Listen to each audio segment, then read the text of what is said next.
விஜய் சேதுபதி அண்ணாவுக்கு இந்த சைடு கானா வினோத்னா, இந்த சைடு சபரி அண்ணன். டைட்டில் போகிற வழி ரெண்டே ரெண்டு தான். ஒன்று கானா வினோத் அண்ணன் வின்னர், சபரி அண்ணா ரன்னர். இல்லைனா சபரி அண்ணா வின்னர், கானா வினோத் அண்ணே ரன்னர். இதுக்கு மேலே யாராவது இருக்காங்கன்னு உண்மையிலேயே நம்புறீங்களா? கானா வினோத் அண்ணன் என்னெல்லாம் பண்ணுறாங்களோ அதுக்கு மேலேயே சபரி அண்ணா எல்லாம் பண்ணுறாங்க. பிக் பாஸ் பேசுறதுக்கு முன்னாடியே பிக் பாஸ் என்ன சொல்ல வராருன்னு சபரி அண்ணா முன்னாடியே கணிக்கக்கூடிய ஒரு ஆள். அதுக்கு பேர் நடிப்பா? இல்லை, அதுக்கு பேர் டேலண்ட். பிரஜன், பிரவீன், கமுதீன் இவங்க பண்ண பிராங்கை முதல்ல கண்டுபிடிச்சது யாருன்னு தெரியுமா? சபரி அண்ணா தான்.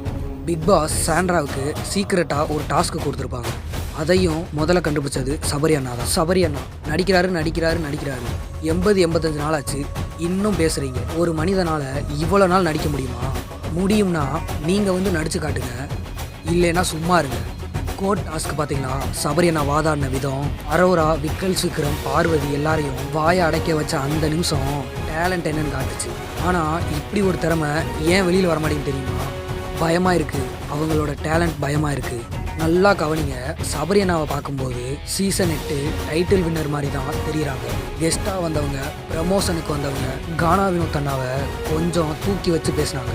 அந்த நிமிஷத்துலேருந்து மற்ற கண்டஸ்டண்ட் எல்லாம் கானா வினோத் அண்ணனுக்கு மரியாதை கொடுக்க ஆரம்பித்தாங்க. நீங்களே பார்த்துருப்பீங்க.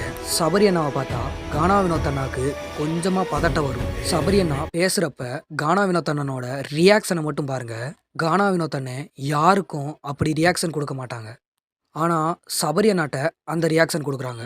ஒயில் கார்டு உள்ளே வந்தோடனே யாரை முதல்ல டார்கெட் பண்ணாங்க? சபரி அண்ணாவை தான். ப்ரெஸ்ஸு சண்டை ஞாபகம் இருக்குதா?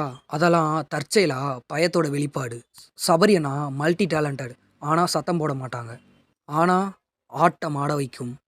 எனக்கு தோணுனதை சொல்கிறேன். இந்த டைட்டில் மேடையில் இவங்க 2 பேர் தான். யார் வேணாலும் ஜெயிக்கலாம். ஆனால் ஒன்று மட்டும் நினைவில் வச்சுக்கோங்க, அமைதியாக இருக்கவங்க தான் அதிக டேலண்டட் பர்சன். நீ விளையாடுறது, நீ ரசிக்கிறது, நீ காமெடி பண்றது, அப்பா நீ எல்லாரையும் அப்சர்வ் பண்றது வேற லெவல். இங்க யாரும் அந்த அளவு அப்சர்வ் பண்ண மாட்டாங்க. அது சூப்பரான விஷயம்.